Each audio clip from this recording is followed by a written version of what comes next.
plenário que leva o nome dele. Vamos ouvir o deputado Heráclito Fortes. Meu caro amigo Tito Henrique, e quero, em nome dele, da Celina, abraçar toda a família de Dr. Ulisses. Quero abraçar os companheiros de mesa, coautores desta homenagem e os que aqui se encontram. Mas eu quero fazer homenagem citando alguns amigos que aqui estão resistindo ao tempo. Mauro Benavides, professor de Gênio, Dona Doroti e o grande Chico, mestre do Piantela, guardião dos segredos culinários e das artimanhas políticas do velho Ulisses. Dizer com saudade que não estão aqui Oswaldo Manicardi, Renato Acho, Pacheco Chaves, Antônio Vilela, Tancredo, Franco Montoro e tantos outros. O mês de outubro é um mês marcante na vida de Ulisses Guimarães. Nasceu no dia 6, conquistou o Brasil no dia 5 com a promulgação da Constituinte e desapareceu no dia 12. Eu cheguei aqui muito jovem e tive a rara felicidade de ter Dr. Ulisses como meu andar já dessa casa. Os senhores não têm ideia do que é alguém saído das brenhas do Piauí e chegar aqui e cair nas graças de Ulisses Guimarães. Ulisses era muito severo nas escolhas. A turma do Poá virou um mito.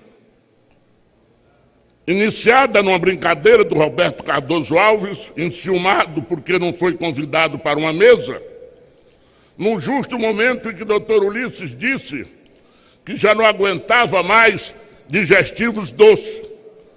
E o Pacheco Chaves, profundo conhecedor do que era bom, inventou a figura do Poá. Foi o suficiente para que, após o almoço no Piantela, ao chegarmos aqui, o Pacheco dissesse: vocês da turma do Poá, vocês estão chegando, e aquilo virou gozação no plenário. Dr. Ulisses nos chama e diz: se a gente não tiver esportiva, isso vai virar contra a gente. Vamos assumir a turma do Poá. E assim ficou. O Luiz Henrique dizia, saudoso senador Luiz Henrique, que o pior da turma do Poá era o próprio. Havia que não tolerasse. Outra característica, Lu, do velho Ulisses era a igualdade. Todo mundo queria participar da turma do Poá. Era engraçado. Faziam filas. E ele, com aquele olhar que o Fernando Henrique muitas vezes disse que tinha o peso de uma pata de elefante, sabia escolher. E não se fosse para lá com artimanhas. Por exemplo, o cidadão que da primeira vez sentava ali queria pagar a conta toda, era a última vez. Ulisses achava que a conta tinha que ser rachada igualmente por cada um. Segundo, aquele que em 5 minutos queria contar a sua vida toda, mostrar o seu patrimônio. ele ia selecionando. E aí ficava só com aqueles que realmente ele gostava e que varava a noite, sempre falando do Brasil. Eu me sinto muito com o Fogaça, com o Miro, com o Jarbas no fundo do plenário, e quase que diariamente a gente questiona. Eita, se o doutor Ulisses estivesse aqui. Nesses descaminhos da vida, e que esse plenário muitas vezes é cenário. Mas vejam o destino. Certa vez, vejam como ele era um homem formado. Eu converso com o doutor Ulisses sobre a oportunidade de trazer o César Maia para o PMDB. Ele disse, claro, o César Maia é filho do Filinto. Filinto Maia, juntamente com Guilherme Aragão, foram os responsáveis administrativos pela mudança de Brasília. E conviveram muito. Este Filinto vem a ser avô do nosso Rodrigo Maia, que preside hoje esta casa. Doutor Ulisses sabia administrar como ninguém o seu tempo. Entregava ao Oswaldo Manicardi uma tripa que era uma tira de papel, com os compromissos, com o nome das pessoas, e ao final do dia não sabia o que tinha escrito. Aí dizia, chega Oswaldo, o que é que eu botei aqui? E o Oswaldo pacientemente fazia a tradução daqueles garranchos do velho Ulisses. Mas vejam, essa casa foi inaugurada em 1960. Esperou até a morte de Ulisses Guimarães para que esse plenário tivesse seu nome. Eu, às vezes, me questiono, por que tanto tempo? Porque o destino esperava exatamente dar a Ulisses este espaço que era a sua vida. Talvez que se desse do prédio todo, não teria o significado desta cidadela dos sonhos de Ulisses em busca da democracia. Ulisses comandou esta casa num momento difícil da Constituinte, aonde o painel eletrônico foi colocado em dúvida por causa dos pianistas e a votação era manual.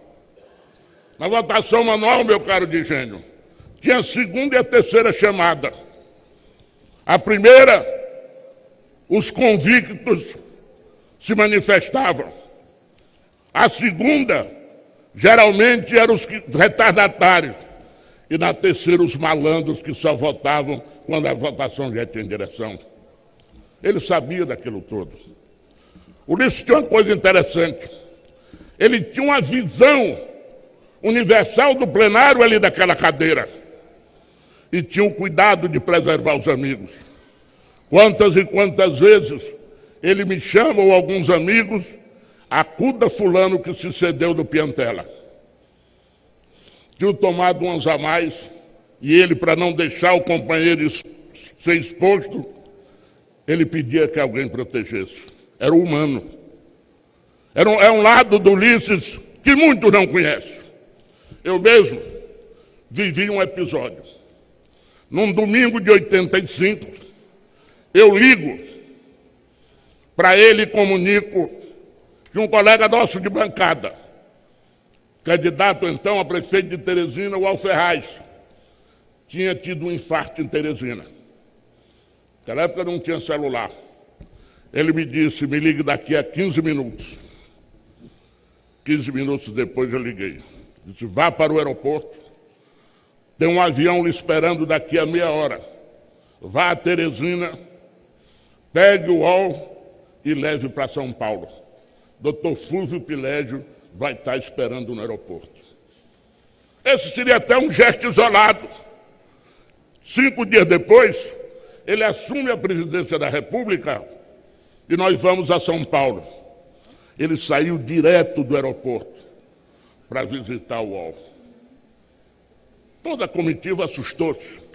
Depois ele me disse, se o UOL já era bem tratado aqui, imagine depois que essa casa souber que o presidente da República veio visitá-lo.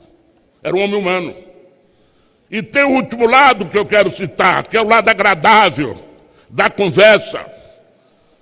Viajei, eu e minha mulher, 40 dias pela Ásia e pela Europa com o Dr. Ulisses.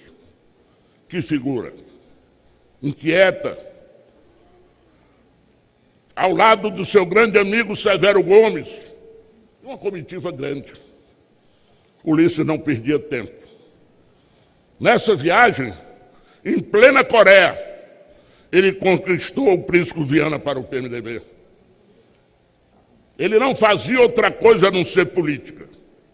Aonde estivesse, na China, ele tomou a decisão e trouxe para o Sarney do reatamento das relações do Brasil com Cuba e sugeriu o nome de Ítalo Zappa para como primeiro embaixador daquela época.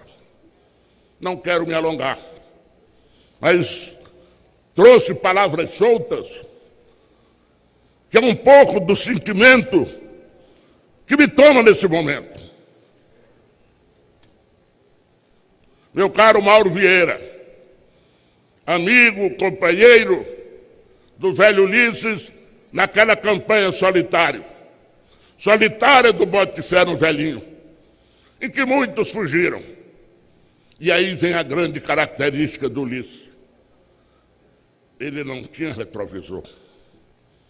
Ele não olhava para trás. 2 momentos angustiaram muito o doutor Ulisses.